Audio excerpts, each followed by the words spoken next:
I feel like your train has just been going faster and faster and faster. And I'm just wondering, have you gotten used to the speed?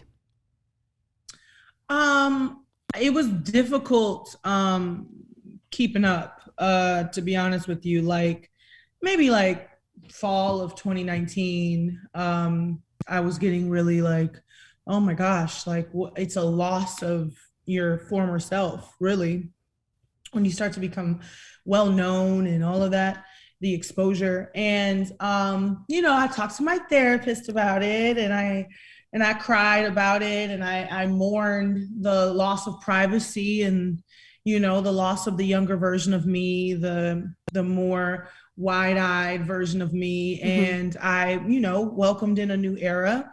And I think now I'm settling in. Of course, unfortunately, with the pandemic, I've been in my house for a year and a half.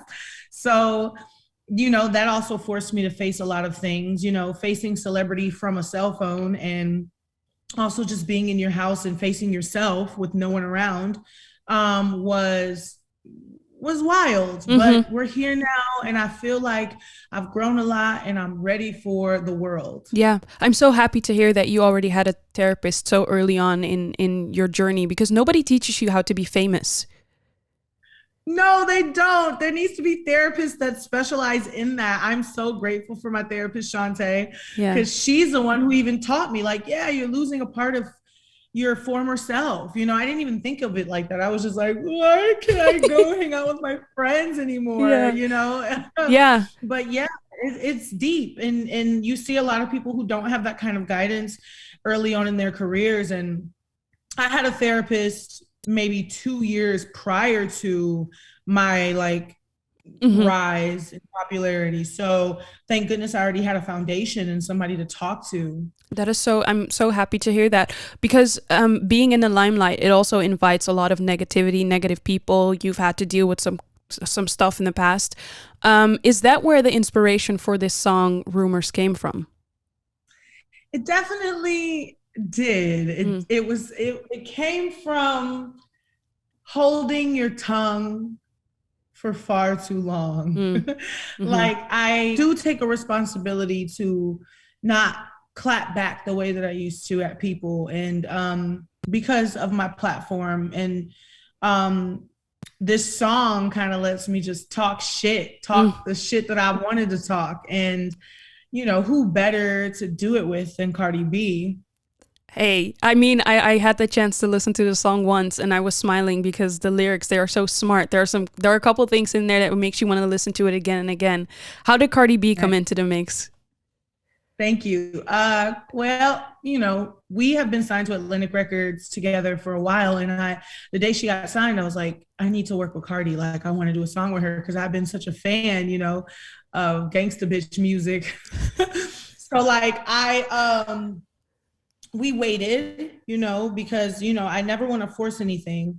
And when we wrote Rumors, I was like, man, this is the one. Like, this is the perfect song for us to finally join forces. And Yeah. so I sent it to her, and she loved it.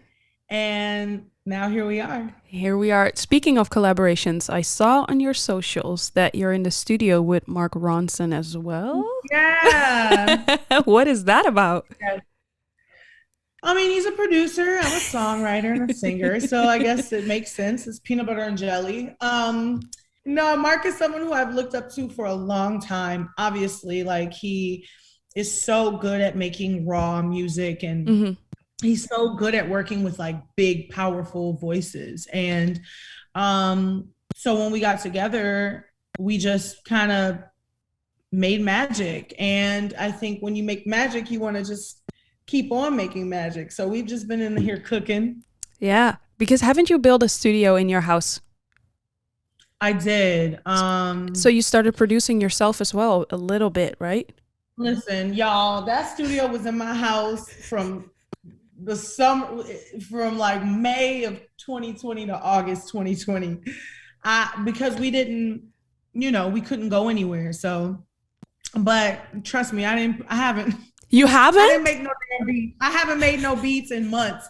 I have played, I'll play Uh-huh. Uh-huh. on some tracks, but like I have not made a beat. I haven't had to make a beat. Thank God. Everyone should be thanking God. But to circle back a little bit to Mark Ronson, what has he brought out of you that you didn't even know you had in you? um, I feel like he's brought out he hasn't brought anything out of me that I didn't know I had in me because I know that I have everything, you know?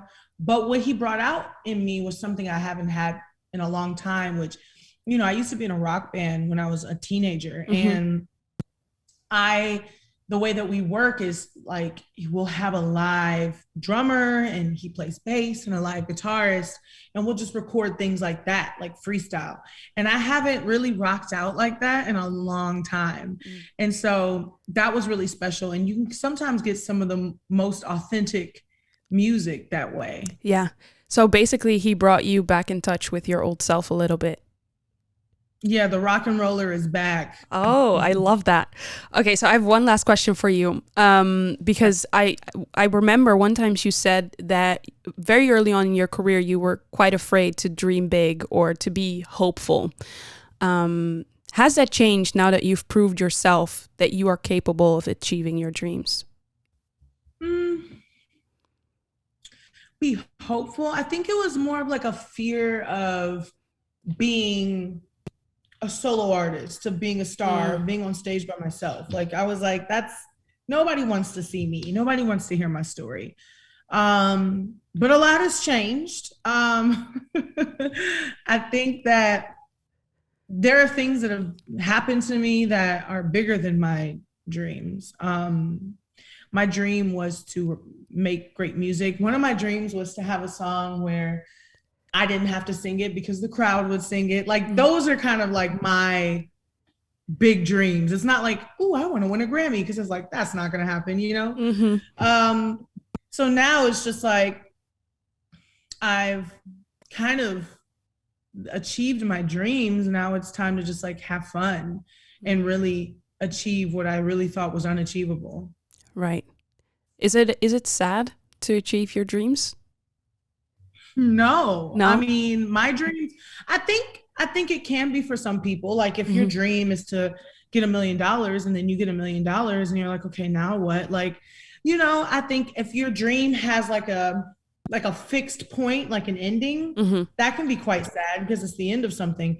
But like I can always write a song Mm-hmm. that is so good that the whole crowd will sing it for me. Like, and I can keep doing that forever.